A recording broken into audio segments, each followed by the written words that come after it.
What I'm about to share with you today has the potential to shift how you see life, how you see other people, and how you see yourself. Not because it's new information, but because it invites you to look at familiar beliefs from a different angle. If you take a moment to reflect, to mentally note what resonates, and to answer the questions that come up along the way, the impact of this video can go much deeper than simply watching it passively. Let's begin. Most of us think our problems come from circumstances, other people, bad luck, or our personality. But psychology shows something deeper. Behind almost every emotional reaction, there is a belief. Not a belief you chose, not a belief you consciously decided on, but one that formed early, often before you had language for it. These beliefs don't show up as thoughts like, "I believe the world is unsafe." They show up as tension in your body, hesitation, over-preparing, mistrust, self-doubt, or emotional shutdown. Today we're going to look at 3 core beliefs that almost every human carries in some form, and then we'll explore 4 questions that help loosen their grip, gently, without force. Core belief. Number 1. Is the world a safe place? This belief forms very early in life. Usually not through one big trauma, but through patterns. How predictable was your environment? Were emotions allowed? Was there consistency or chaos? Some nervous systems learned, life is mostly okay, I can relax. Others learned, I need to stay alert, something could go wrong. This belief shows up later as chronic anxiety, control issues, difficulty resting, or overthinking the future. For example, 2 people can experience the same situation: a delayed message, a job interview, silence from someone they care about. One thinks, okay, things happen. The other feels, something's wrong, I'm not safe. That reaction is not weakness, it's conditioning. Write this down. When I'm honest, do I experience the world as mostly safe or mostly threatening? Notice what comes up in your body as you answer. That's where the truth lives. Core belief number 2. Are other people trustworthy? This belief shapes your entire relational world. Not what you say you believe, but what you expect. If you expect people to be reliable, you open up more easily, ask for help, and recover faster from conflict. If you expect people to disappoint you, you might.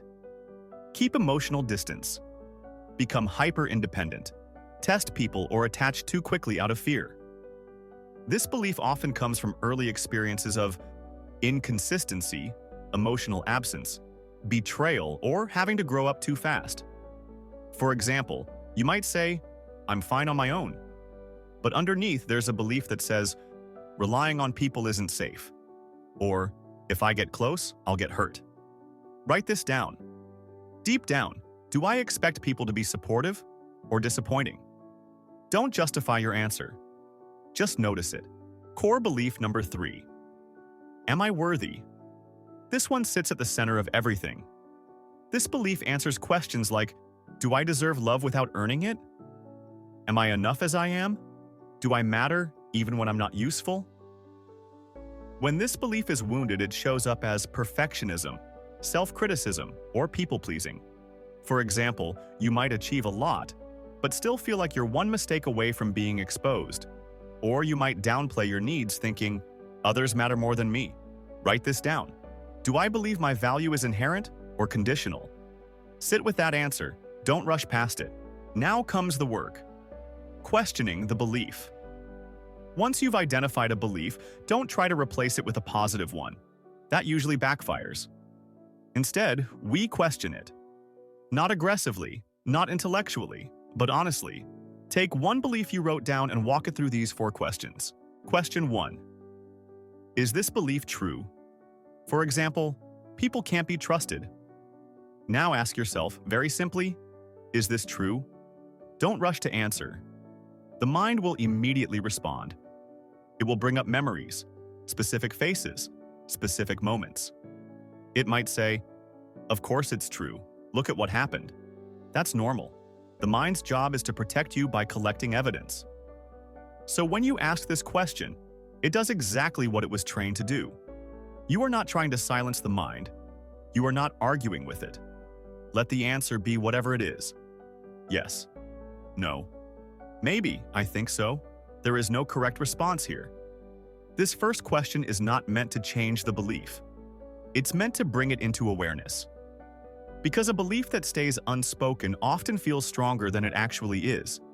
Simply asking, "Is this true?" already begins to loosen its grip, not by force, but by attention.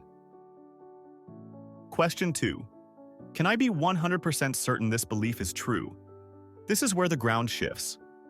Not, does it feel true? Has it happened before? But, can I be absolutely without any doubt certain this belief is always true?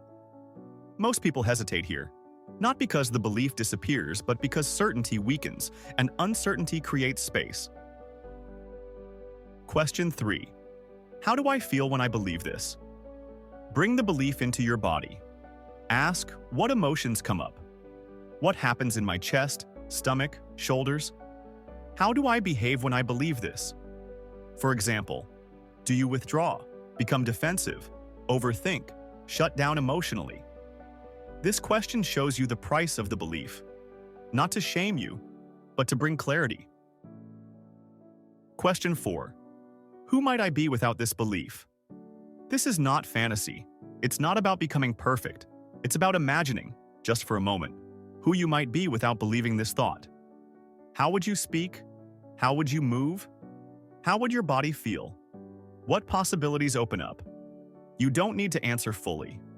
Even a glimpse is enough. This process is not about removing beliefs.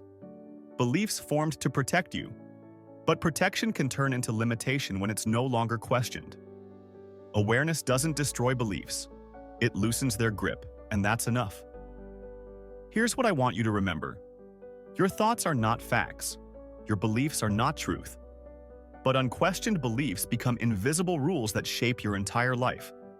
When you slow down enough to see them, you regain something powerful. Come back to these questions later. With different beliefs, in different moments, that's how real change happens. Thank you for taking the time to watch this video. My hope is that by reflecting deeply on what we explored today, you'll begin to recognize your own core beliefs, the ones about the world, about other people, and about yourself. And once you see them, I hope you'll use the questions we talked about to gently challenge the beliefs that hold you back. Not with force, not with judgment, but with awareness. Because when you question limiting beliefs, you don't just change your thoughts, you change the direction of your growth. And from there, your path becomes clearer. I'll see you in the next video.